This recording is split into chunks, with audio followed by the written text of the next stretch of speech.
Hello, welcome, and welcome back, ladies and gentlemen, to Episode 4, Part 2 of Kaz's Fighter Jet Roundtable Tournament. We have 4 more aircraft to get through today from some new faces as well as some old favorites. Let's go ahead, zoom on down to the watchtower, and see what they have in store for us today.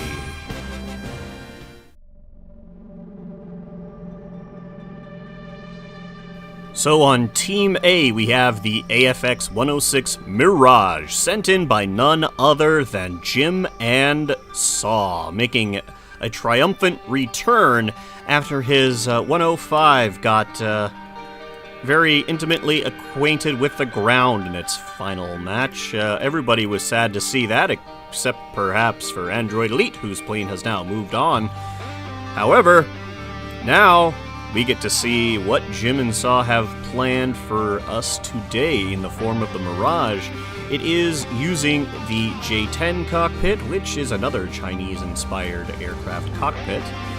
It's also using a very similar design philosophy to the 105, except much easier on the part count, and it looks more sleek as well, which goes to show that Jim and Saw has not been, well, Jim at least has not been holding out here. We also have the first use of, well, not the first use, but a continuation of the use of the AA-13 Arrow missile. These are radar-guided missiles, good for long range, not very fast, not very agile, but they will provide a decent distraction for the enemy aircraft. And as the other one was as well, it is also powered by a Product 30 engine, and it has a nice wide landing gear stance, which I always like, mostly because it's very, very stable, much easier to land, and it doesn't bounce around and rock, which is always important, as we found out last time. Hopefully we won't have many more of those going on. Either way, it's also running with some 4 Sidewinder missiles, which means it's got that, and I'm willing to bet those are Mausers. They are indeed Mausers. So we've got a typical loadout of 6 missiles, 2 30mm guns, and a dual-engine setup. We're going to have some interesting fight from this aircraft. It promises to be better than the 105. I sure hope so. In any case, let's head on over to Team B. And over here on Team B, we have the KF-15 Diamondback Gen 2, sent in by actual Kerbal Fury. Last episode, I mistakenly said that Waffle Tech Gamma's design was sent in by Kerbal Fury. That, luckily, I put the correct name in the titles. Either way, this is actually a design sent in by Kerbal Fury. So let's go ahead and take a look at what the real man himself has sent for us. Again, it is a dual-engine design. Dual Saturns seems to be very popular. 6 Sidewinder missiles are they typical, just regular Sidewinders, not AIM-9Xs. Very sleek-looking aircraft. A little boxy on the sides, probably to make sure that it's got a decent reflection for the radar cross-section, if I had to guess. Using the standard air-to-ground radar, which that's again a bit of an interesting choice. They're allowed to use the ASEA radar. Either way, aircraft looks very small, very sleek, and with those control surfaces layered in the back like that, it's going to have a lot of control authority, especially with the thrust vectoring coming from those very powerful Saturn engines. I would expect this thing to, to strike very quickly like a snake. But snakes are not known for their flying capabilities, so we'll have to see if this Diamondback aircraft will be able to take down something it can't quite see. Well, enough interesting nameplay by me. Let's get to the watchtower and get these things into the air for round 1. And with the engines running, we are now ready to commence round 1 of part 2 for episode 4. Let's go ahead and activate the competition and watch these planes tear ass into the air.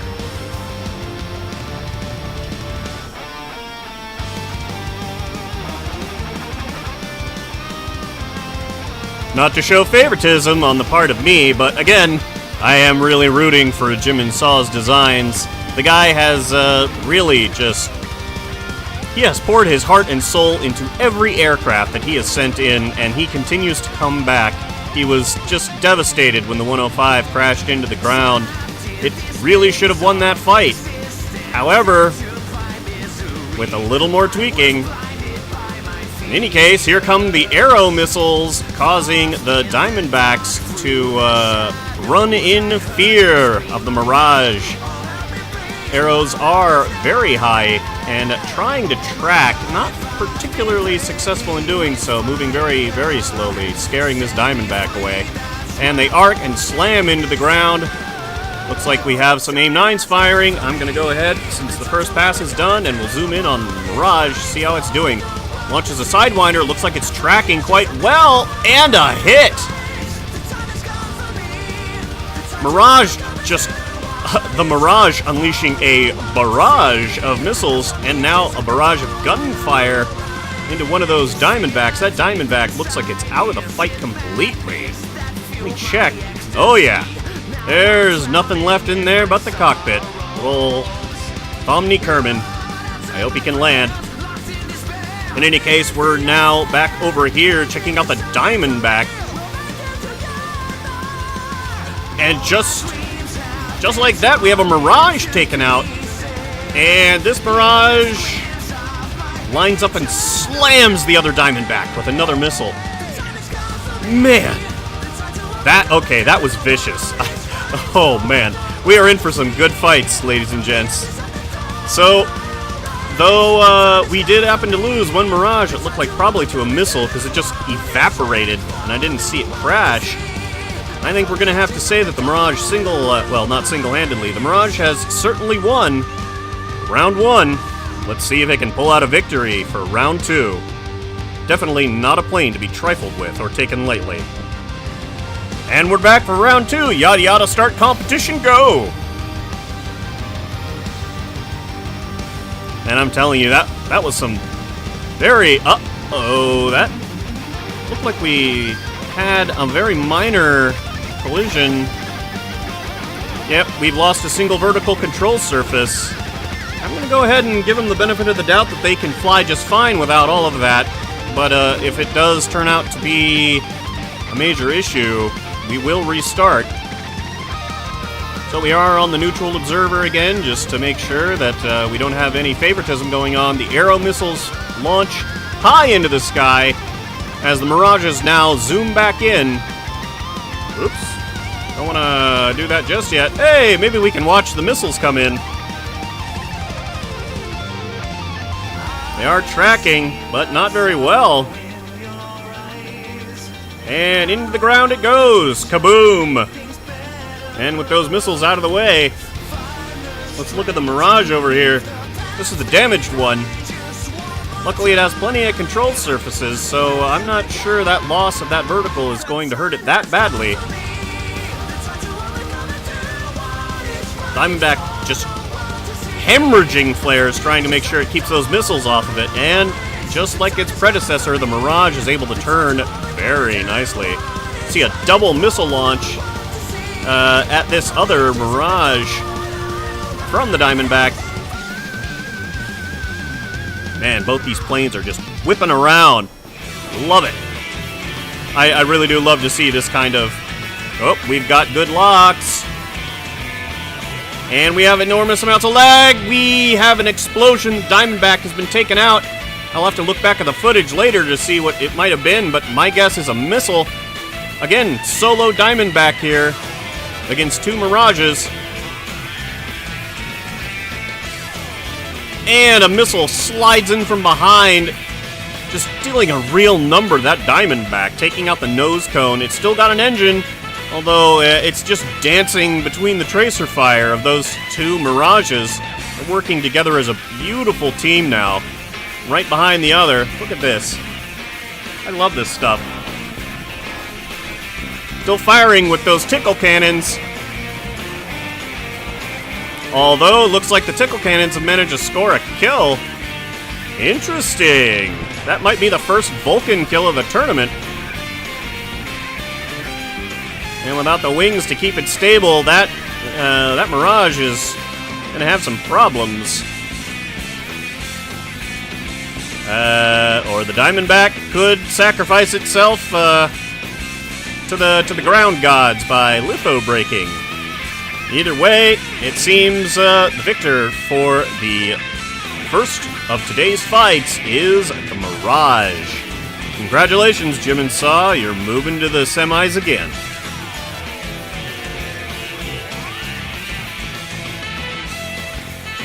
So here we are for the second round of fights today. Let's go ahead and take a look at these aircraft. We're going to have some interesting fights from this pair. I can feel it in my bones.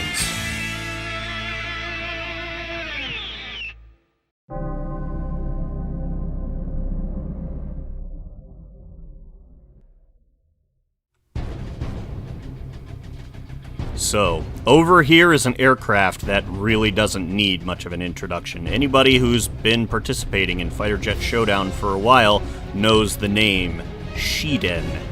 These two aircraft, and they are different, are sent in by none other than Max Light, one of Team Masters, and part of the team that won Fighter Jet Showdown Season 5 along with myself. These aircraft are different, however, than the ones that participated in that tournament. They are smaller, faster, more sleek, and far more deadly, along with several new upgrades. This one here, the AC Shiden F00 Art, has, looks like a tiny little weapon UAV down here. This is one of the first times that Max Light has actually dabbled in such a thing, so it should prove to be somewhat entertaining. Now, I don't feel quite as bad about more drones showing up, because after all, this aircraft is piloted by a Kerbal. As a matter of fact, it just happens to have a UAV that's kind of helping it along, like an adorable little Doom pet. So, we also have AIM-9X Sidewinders and PL-10E missiles on this thing, and only 4 because it does have that minimum missile count with the special weapon, and they have split their firepower between 2 Mausers, one on the UAV and one on the main craft. Now let's go ahead and take a look at the second one and make it fairly brief. They all are powered by engines here. Well, of course they're powered by engines, Kaz. Durr. These are all WS-10 engines. This one over here has a total of 3. This one has a total of 4. This is the hunter-killer of the pair, and we can definitely see that. They are outloaded with 2 pulse lasers, which means these are replacing half the missile count and the gun, making this an incredibly deadly dogfighter. I can already see how this pair is going to be working together. The Wildcats are definitely going to have their work cut out for them, going up against these aircraft. In any case, let's get over to Team B and take a look at the Wildcat. So here we are at the Wildcat Type 12 FJR variant sent in by TA Echo. This is a new face among the competition. The first time they've submitted to FJR, as far as I'm aware, they are a friend of none other than Android Elite. And this design, as I believe, was actually inspired by his designs. So let's go ahead and take a look, and it definitely has that Android Elite look to it, with this interesting looking fin here, these air brakes that in any kind of a real plane would get burned off by the engine exhaust. Down here we have the interesting looking cone air take, shock cone intake, as well as use of some old school B9 parts. I haven't seen the use of B9 parts like this in a very long time. I am a big fan of B9 parts, but usually the newer variants, not the older ones. Just out of a personal preference. There's certainly nothing wrong with the older ones, and it's always nice to see a little bit of nostalgia making its way into these kinds of craft. So again, they are being powered through the air by those Product 30 engines, and unlike the predecessors, they are hauling 3 nasty arrow missiles in addition to AIM-9 Sidewinders, with a 3 to 4 count on those. so we're going to have a lot of distraction potential from these aircraft. They are also outloaded with the Mausers that seem to be a favorite choice. Admittedly, they are probably my favorites too, although I do like the GSH-30s. So, these aircraft, however, unlike the other two, are identical. So we're going to see some interesting fights today, that's for sure. Will Shiden be able to overcome this newcomer with old school technology? Well, we'll just have to get into the fights and find out.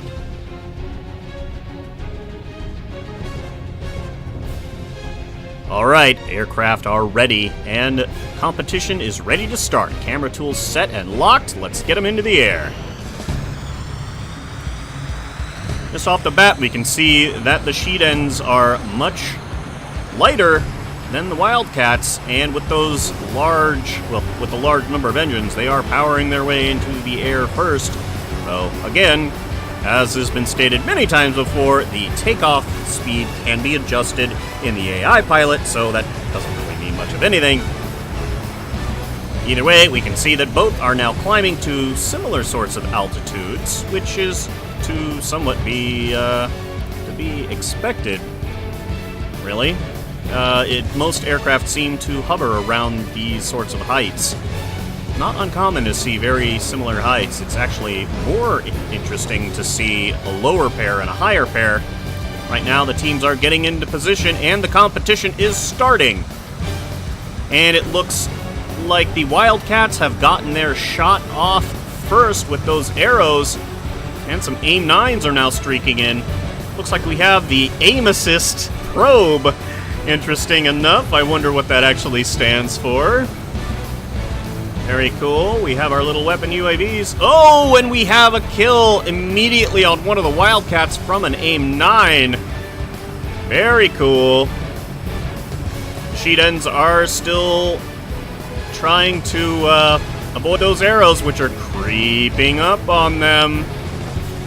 That said, though, this little weapon UAV seems keen on taking the fight to them, and since the first missiles have been fired, let's go ahead and follow this little friend and see what it's got in store for these Wildcats. Looks like that Wildcat did, in fact, get hit very hard by that missile. And we have this adorable little thing. Look at this thing! It's so tiny! We have guns firing from something. Is it the Wildcat?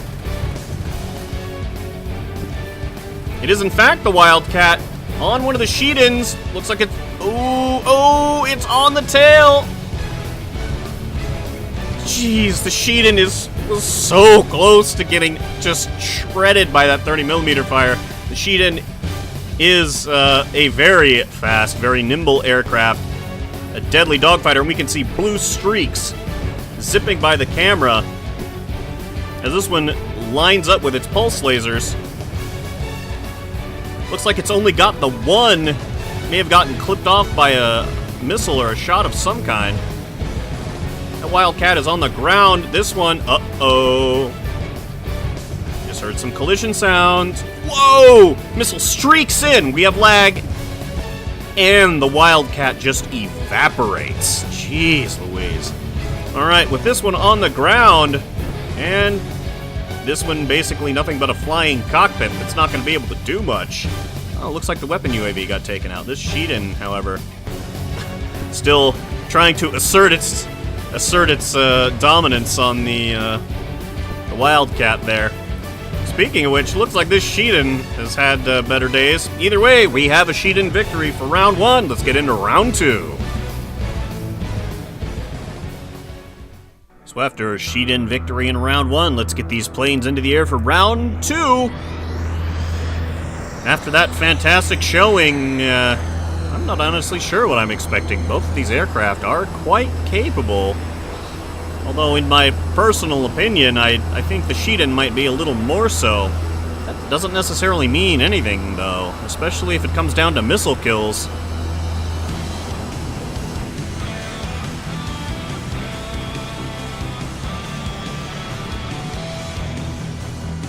After all, missile kills don't really rely on the airframe too much, just on the capability of the missiles. And the airframe really matters when it comes down to gunfights and other close-range types of things. Once again, we have the Wildcats launching their arrows at close range. Well, not close range, launching their arrows. And the arrows are turning around. We have AIM-9X's streaking in. Looks like they're getting distracted by flares. Those arrows are way out in the back. Another AIM-9X coming in from long range. Getting close. Oh, and we have a Wildcat getting absolutely just shredded by a long-range AIM-9X. And we have our little buddy, the assist probe, coming in to try and clean up. Not that there's much to clean up at that point. And the other Wildcat looks like it was taken out by a missile in the blink of an eye, and I missed it. Shame on me. However, that might be the single fastest round I can remember for just about anything. That looks like we have our winner for this round. Things, it appears, are going to be going to the Shiden. Well, the Shiden and its pair, as well as its little friend. Either way, that's going to be it from me for today. You have your winner, and you have all 4 aircraft that are now heading into the semifinals, or the round of 4. Place your bets, folks. Things are about to get very interesting. Either way, that's it for me today. I've been Kaz. Have a great day.